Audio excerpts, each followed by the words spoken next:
معظم الألعاب بتبقى متوجهة لأفكار متشابهة، وحتى نظام التحكم في الألعاب بيبقى موحد تقريبا، والرسوم والجرافيكس نفس الكلام. لكن في بعض الألعاب بتبقى مختلفة عن كل الاتجاهات دي، عشان كده عايزين نتكلم عنها في فيديو النهاردة. معاكم عمرو شريف من ريترو جيمر، وهنتكلم عن 10 ألعاب مش بتشبه ألعاب لعبتها قبل كده. يلا بينا نبدأ. رقم 10 معانا هنتكلم عن لعبة باسيفيك درايف. خلينا نقول إن إحنا جبنا لعبة ستوكر وجيل بوي وريتيرنال وحطيناهم في الخلاط مع بعض. الناتج اللي هيطلع ليك هي لعبة باسيفيك درايف. هي لعبة رعب بتخليك إنك تسوق عربية. فكرة اللعبة عجبت معظم الناس اللي لعبوها. انت دلوقتي راكب عربية وبتتمشى في عالم مليان بالزومبي.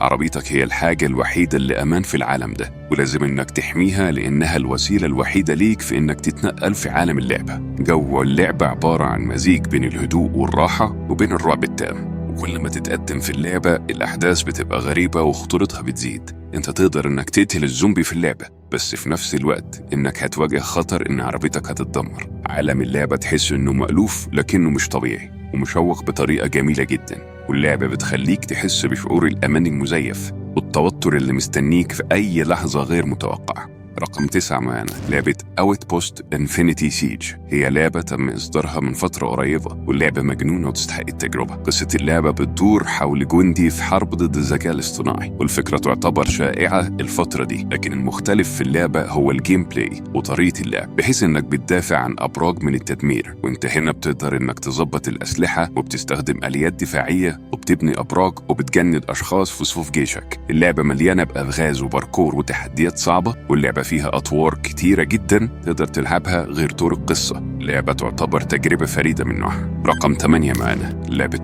رولر دروم. اللعبة دي فكرتها غريبة، بحيث إنك بتلعب بشخصية بتتزحلق في مدرجات، وفي نفس الوقت معاك أسلحة بتستخدمها في قتل اللعيبة اللي موجودين، ولازم توصل للمركز الأول عشان تكسب. وفي طور تاني في طابع المغامرة والاستكشاف، إنك بتتمشى في المبات اللي في اللعبة وبتتحقق من الرسائل اللي متسابة ليك وحاجات تاني غيرها. اللعبة بتظهر بأسلوب فني غير تقليدي، وده بيخلي اللعبة تظهر بشكلها المختلف، ويخليها تختلف عن الألعاب، ومجرد إنك تتقن التحكم هتدمن اللعبة.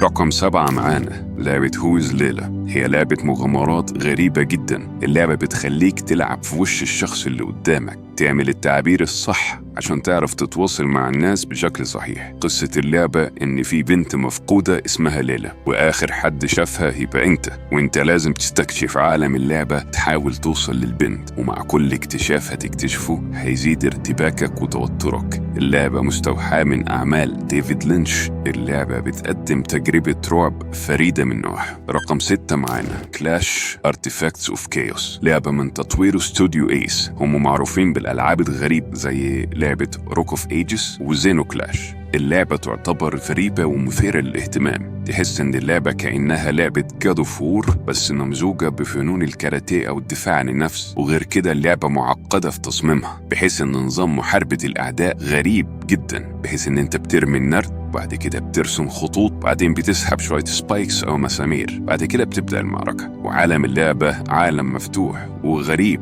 ولما تفوز على أعدائك بتكسب مزايا تقدر تستخدمها في المعارك اللي بعدها. لعبة غريبة تستحق إنك تجربها. رقم 5 معانا هيلبليد. تم إصدار اللعبة سنة 2001 على جهاز دريم كاست. هي لعبة رعب بقاء، وتم تطويرها من استوديو كريزي جيمز. اللعبة دي بتبرز بغرابتها حتى في القائمة دي. بدل ما تكون لعبة رعب والبقاء على قيد الحياة التقليدية، انت في مكان مسكون ومليان فخاخ، وبتحاول تهرب وتعطل الفخاخ دي، وغير اللقطات اللي بتظهر فجأة عشان تخوفك، ولو معدل ضربات قلبك زادت انت بتموت في اللعبة.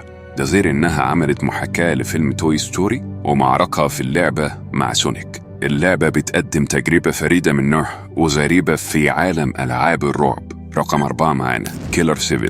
هي لعبة أكشن غريبة صدرت سنة 2005، تعتبر أغرب الألعاب في الفترة دي. لعبة من نشر شركة كابكوم، واللعبة نزلت على جهاز الجيم كيوب. اللعبة بتتميز بأسلوب لعب مختلف، وهي من منظور الشخص الثالث. انت بتتحرك بس في الأطولات وتواجه وحوش اسمها سكاي سمايل، المفروض انك تدور عليها وتقضي عليها. ولما القتال بيبدأ اللعبة بتتحول للمنظور الأول، وانت بتفضل واقف والوحوش هي اللي بتجري عليك وانت لازم تقتلهم. واللعبة بتقدم ألغاز غير منطقية انك تحلها، وحوارات اللعبة غير مفهومة. قصة اللعبة غامضة ومظلمة، لعبة فريدة من نوعها ما تستحقش إنك تجربها. رقم 3 معانا Sunset Overdrive. بتدور اللعبة عن أحداث مدينة سانسيت، بحيث إن في وباء غريب بيسيطر على المدينة وبيحول كل اللي في المدينة لزومبي، ومهمتك إنك تحارب الزومبي وتنقذ المدينة. اللعبة بتعتمد على اللعب السريع وإنك تتفاعل مع البيئة. تقدر إن أنت تنط على الجدران وتعمل حركات باركور وتتزحلق في الممرات وتنتقل بالطريقة اللي أنت عايزها في المدينة. واللعبة عالم مفتوح، فليك حرية تعمل اللي أنت عايزه. بشكل عام اللعبة فريدة من نوعها وممتعة جدا، وبتمزج بين الحركة السريعة والأسلحة الغريبة. لعبة فعلا تستحق التجربة وبجدارة. رقم 2 معانا لعبة هيلش كوارت. هي لعبة قتال بالسيوف تم تطويرها من استوديو جايكوب كيسل. مصدر إلهام اللعبة هي لعبة بوشيدو بليد اللي نزلت سنة 1997. اللعبة بتعتمد على الفيزيائية والقتال بالسيوف، واللعبة بتتميز بتحكم خاص بيها فريد من نوعها. اللعبة غريبة جدا وصعب انك تتقنها، لعبة تستحق انك تجربها. رقم 1 معانا ديتوند.